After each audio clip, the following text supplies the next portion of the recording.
Hello guys, আসসালামু আলাইকুম। আমার নাম তাহমিদ রাজা। আমি একটা ছোট্ট কন্টেন্ট ক্রিয়েটার। আমি আজকে চলে এসেছি আপনাদের সামনে আমাদের নদী দেখাতে এবং ছাগল চড়াতে। ছাগল চড়াতে না, মানে মা বললো তা একটু চলে এলাম।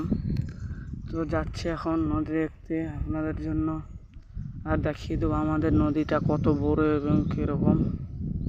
একটু সহ্য করেন। এই তো চলে এসেছি নদীর পাশ, দেখতেই পাচ্ছেন। এই তো আমাদের নদী। আরও দেখাবো বন্ধুরা, দেখুন কতটা কেটেছে। এদিকে গাছগুলো পড়ে যাচ্ছে সম্পূর্ণ, গাছের জড়গুলো দেখতে পাচ্ছেন। এর আগের বছর বন্ধুরা একটুকুও জল ছিল না এগুলোতে, কারণ এগুলোতে এর আগের বছর মাটি ছিল।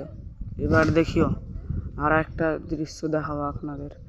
এটা তো কমসে কম এবার টেলার দেখুন, টেলার শুধু আমাদের পিছলি বা ভালুপুরের নদী। এই তো দেখুন, এবার দেখতে পাচ্ছেন নদীটা কত বড় আর চওড়া হয়েছে।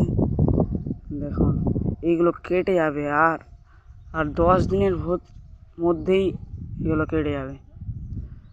দেরি নাই বন্ধুরা, আমাদের বাড়ির কাজ যেতে এখানে টাইম লাগবে, কিন্তু এর দেখছেন জড়গুলো কীভাবে বেরিয়ে আসে।